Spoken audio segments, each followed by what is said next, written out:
This could have been the ending of our epic video, the boat trip from Lombok to Flores. But unfortunately, this story has two sides. So one side is the amazing nature that you have just seen, and the other side is the story about the boat that actually takes you on this trip. After a lot of research, we decided for the best rated company online. We won't tell you which one. So we thought 4 days, 3 nights, boat trip, $150, all inclusive, with entrance fees, food, everything. But it's not that good as we thought it is. the tour starts at the company's office at Mataram, and then you are driven to the other side of the island. After about 4 hours of driving, you reach the other side of the island and you board the boat. And we boarded the boat called Murni. We immediately saw when we got to the boat that the tour was horribly overbooked. Later we were told that it was because one of the 4 boats that they have broke down, so they had to redistribute the people to the other boat. We thought that there's nothing we could do, so we just tried to make the most of it. On the first evening we only had one stop because we were quite late because of the long drive. So we had a hike to a small hill on an island, and there we saw that all the boats always sailed together. So what that means, at every stop you have around 120 people always with you. So this is not going to be an intimate tour or anything like that. So it was now slowly time for the first night on the boat. The sea was already a little bit rough, so it was quite bumpy. I have to say it wasn't really a party boat, so we were able to sleep if the sea was not too bumpy. The next morning we got up really early for sunrise. We had the option of swimming to the shore or being driven by small boats to the shore. We chose to swim because we wanted to see the waterfall, which is on island Moyo. By the way, the waterfall does not look as it does on the company's webpage. I don't know where they got the colors from. The hike is very easy. You can go even barefoot. It's just, I think, 5 minutes into the jungle, and then you get to these like small pools of fresh water. You can walk on it. It's not slippery, so you can go barefoot. It's quite safe. It's not that steep.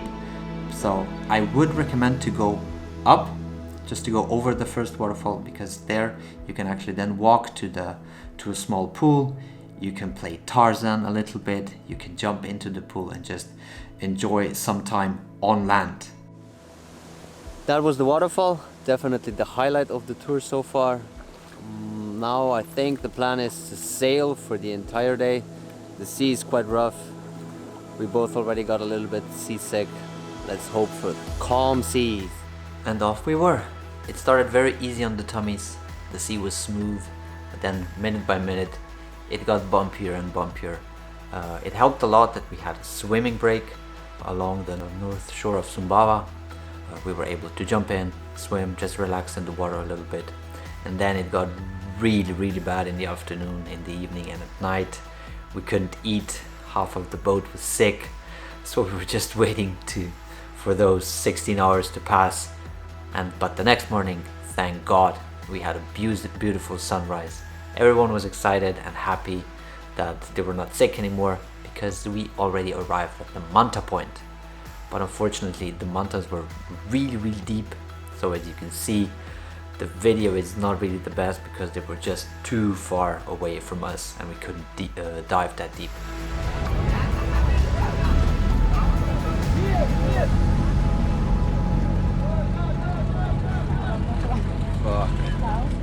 Do be careful on this stop. If you're not the best swimmer, don't go too far away from the group, because the currents are really strong and there's a lot of boats, so it's quite chaotic.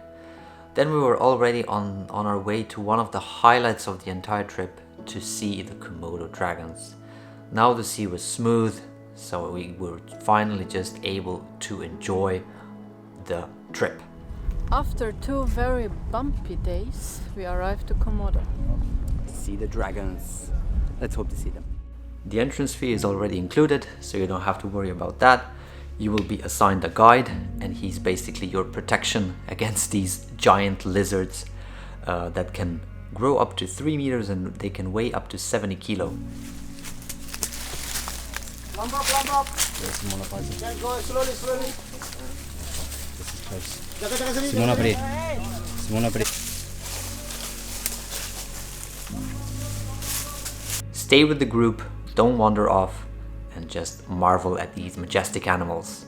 You can decide between a short trek or a medium trek. The difference is not that big. Maybe the longer you are in nature, the bigger the chance of seeing the dragons actually is. We didn't see any on the medium track. We saw a lot of them there then at the end at the cafeteria where they usually always hang out. But the ones that we saw in the bushes, that was the real wildlife experience. The size and the looks of the dragons doesn't really look that like intimidating, but they can be very quick. They have a very dangerous bacteria in their saliva, so if you do get bitten, go to a hospital as quickly as possible. But it is in the middle of nowhere, so as I said, stay with the group and don't wander off.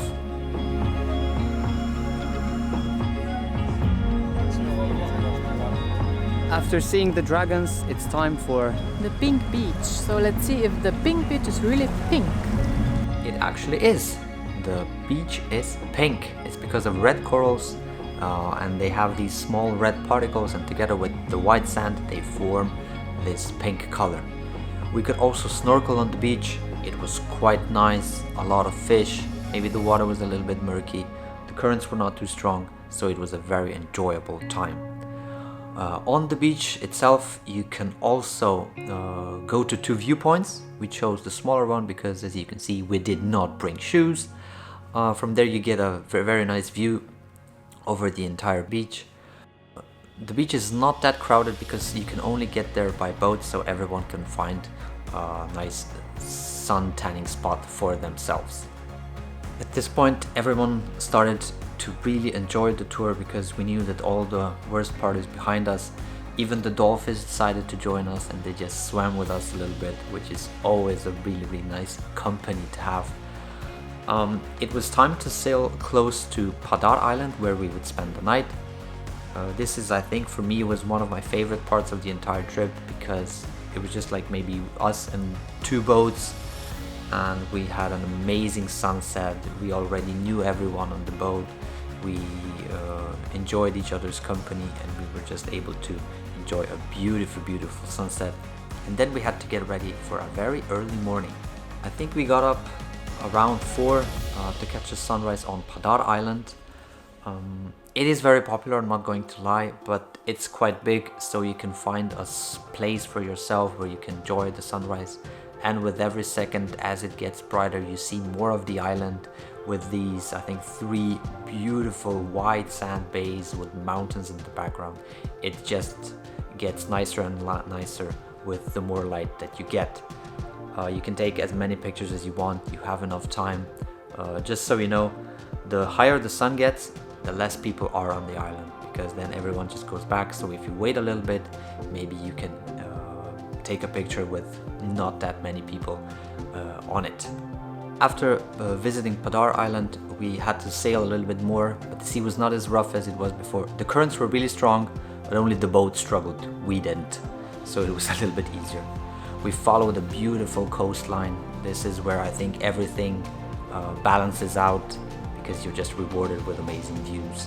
And then we came to Arincha Island, which in my opinion is a little bit more authentic wildlife experience than Komodo. The guides are way better, so we got the chance to ask everything that we wanted. He was very informative on the mating season, on the size of the population, on what the dragons eat. Here you can see a buffalo, this is their diet.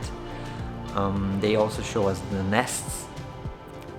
The hike was a little bit longer. We went a little bit higher up, so we could get a better view of the entire area.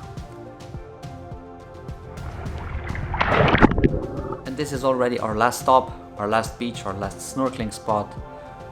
I think we were actually alone, maybe just another boat on this beach, so again that made it really nice.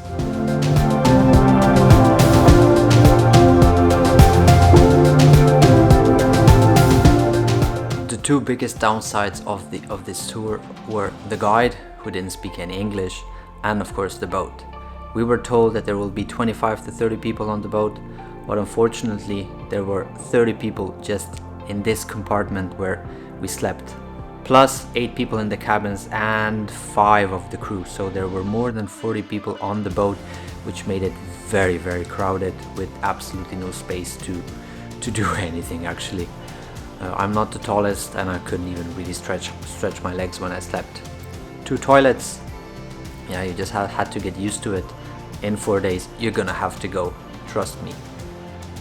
Then we had 1 sink for the entire boat and 1 open air shower, but you're at sea, so it's okay. You can also charge your electronics here. All the food was prepared on the boat. There was enough food. Also, it was quite decent. It wasn't the best, it wasn't the worst. There was just no room to have the food, so we had to sit on the floor or wherever you could. And as a cherry on top, at the end we had to do a boat hopping to Disembark. After helping quite a few people, we just started filming, and as you can see, the people that are helping are taxi drivers. The crew did not help at all, which left a little bit of even more of a bitter aftertaste. Would we recommend the tour? Yes, if you want to find a cheap way to get from Lombok to Flores or the other way around, I would definitely recommend this direction, Lombok to Flores. Not the other way around. Not the other way around, because otherwise you have all the highlights in the beginning and then you just sail for 2 days and you get really seasick. But the way I would do it next time, I would fly. Fly to Labuan Bajo and do everything from there, because all the highlights are near Komodo. That was it. Decide for yourself if you want to go. Some people were really happy with the tour. If you feel adventurous, go. Do it. If not, fly. But the nature makes up for most of it. Yeah, true. The nature was really, really nice. So thank you for watching the video. I hope you liked it. Press like if you subscribe if you haven't already, and see you next time. To nie, jest fryzura drogaczna, dalej. Ja, tak ja. So, after a lot of research, we googled Nie, a nie, lot. ще enkel, doказać że tak. Czekaj, zresztą normalną державу ще enkel zacznie. Anyway, after a lot of research, Не. No anyway, normalno, od mojega dalej naprej. Ja? after a lot of research, we decided... Juraj, zapomniehaj. Vem!